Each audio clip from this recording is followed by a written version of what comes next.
एक सेठ एक दिन एक संत के आश्रम में गया। संत जी की कृपा से उसको अच्छा लाभ हो गया।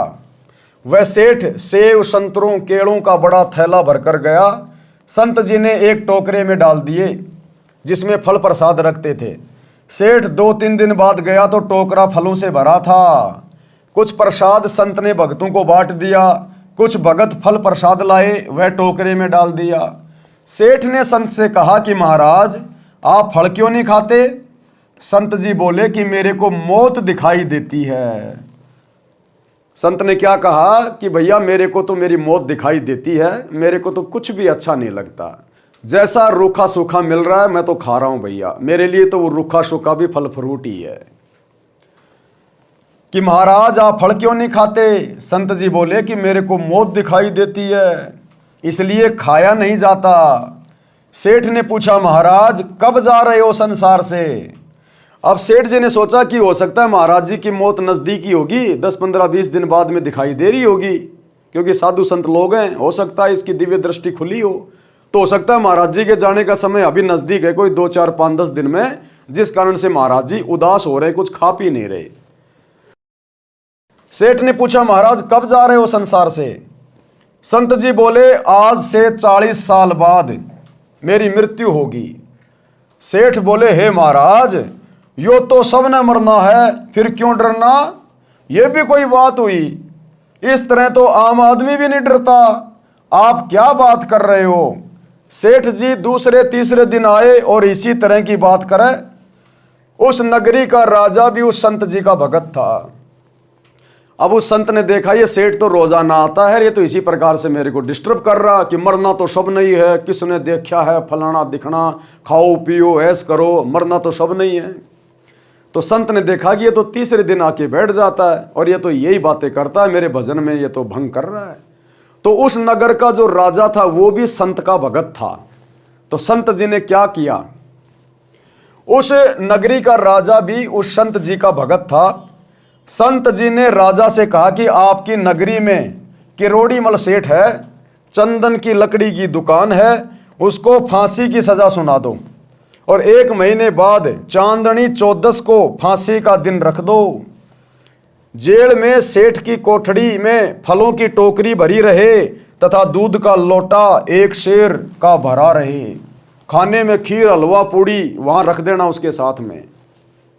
संत ने राजा से कहा कि उसको फांसी देनी नहीं है, उसको शिक्षा देनी है कि मौत कैसे याद रखी जाती है, मौत का डर क्या होता है। कहा कि उसको जेल में डाल दे और फांसी की सजा सुना दे कि तूने ऐसे ऐसे उस आदमी का मर्डर कर रखा है और चांदनी 14 को जो 1 महीने के बाद में आएगी उस दिन तेरे को फांसी तोड़ी जाएगी और जेल में जहां उसको रखो उस कमरे में फल फ्रूट हलवा खीर सब कुछ रख देना। तो राजा ने तो वैसा ही करना था अपने गुरुजी की आज्ञा मान के। खाने को खीर हलवा पूड़ी रोटी तथा सब्जी देना। राजा ने आज्ञा का पालन किया। जेल में सेठ जी को 20 दिन बंद हुए हो गए। अब 20 दिन हो गए सेठ जी को जेल में। निर्बल हो गया, बिल्कुल सूख के काटा हो गया। संत जेल में गया, प्रत्येक कैदी से मिला। सेठ जी को देखकर संत ने पूछा कहाँ के रहने वाले हो, क्या नाम है? सेठ बोला हे महाराज आपने पहचाना नहीं, मैं किरोड़ी मल हूं, चंदन की दुकान वाला।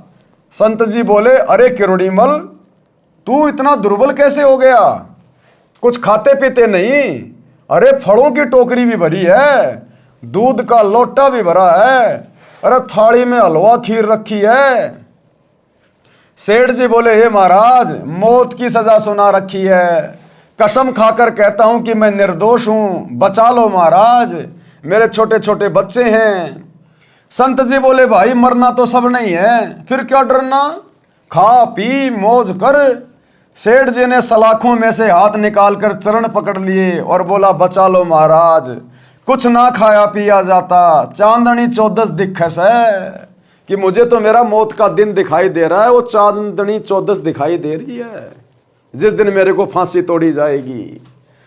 संत ने कहा सेठ किरोड़ी मल जैसे आज तेरे को चांदनी 14 को मृत्यु निश्चित दिखाई दे रही है, इसी प्रकार साधु संतों को अपनी चांदनी चौदस दिखाई देती है, चाहे 40 साल बाद क्यों ना हो। यानी साधु संतों को, भक्तों को ज्ञान समझ में आने के बाद कि भैया अगर यहां तो लाख वर्ष भी जी लें तो भी मरना है, और यहां की तो यही प्रोसीजर है। अगर भक्ति पूरी नहीं हुई तो चाहे लाख वर्ष तक यहां जीवन जी लो, अंत में परमात्मा के दरबार में हिसाब किताब देना पड़ेगा। तो संत भैया, क्या उनकी 10 साल बाकी, क्या उनकी 40 साल बाकी? संत ये सोचकर दिन रात भक्ति में और शुभ कर्म में लगे रहते हैं कि कहीं कोई कमी ना रह जाए, मेरी भक्ति आधी अधूरी ना रह जाए, परमात्मा को जाके मुंह दिखाना है। इसलिए संतों को हर समय अपनी वो मौत, यानी यहां से प्रस्थान करने का समय दिखाई देता है, और तभी भक्ति हमारी सफल हो सकती है। इसी प्रकार साधु संतों को अपनी चांदनी चौदस दिखाई देती है, चाहे 40 वर्ष बाद हो। आप आध्यात्मिक ज्ञानहीन प्राणी मस्ती मारते हो और अचानक मौत ले जाती है, कुछ नहीं कर पाते। ऐसे ही मुझे अपनी मृत्यु का दिन दिखाई देता है, जो 40 वर्ष बाद आना है। इस कारण से खाना पीना ठीक ठीक ही लिया जाता है, मस्ती मन में कभी नहीं आती, परमात्मा की याद बनी रहती है। आपकी ज्ञान की आंखों पर अज्ञान की पट्टी बंधी है, जो सत्संग में खोली जाती है। ये अज्ञान की पट्टी कहाँ खुलती है? सतगुरु के सत्संग में। और आज तो भाई और बहनों, सोशल मीडिया के ज़माने में आपने ज्ञान को समझने के लिए कहीं जाने की भी जरूरत नहीं है। किसी भी आश्रम में कहीं भी अपना मोबाइल निकालो, यूट्यूब पे जाओ, सर्च करो सृष्टि रचना संत रामपाल जी भगवान।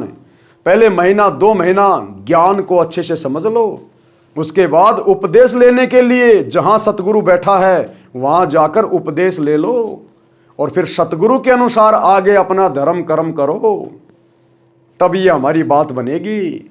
नहीं तो सबकी गर्दन पर काल की तलवार कच्चे धागे से लटक रही है। इसलिए परमात्मा की याद बनी रहती है। आपकी ज्ञान की आंखों पर अज्ञान की पट्टी बंधी है, जो सत्संग में खोली जाती है, जिससे जीने की राह मिल जाती है, यानी रास्ता मिल जाता है, मानव जन्म प्राप्त करने के मकसद का पता चल जाता है, और जीवन हमारा दुखों से सुखों में परिवर्तित हो जाता है। यानी भक्ति लेने के बाद, ज्ञान होने के बाद, पूर्ण सतगुरु मिलने के बाद ये आत्मा फिर भयभीत नहीं रहती।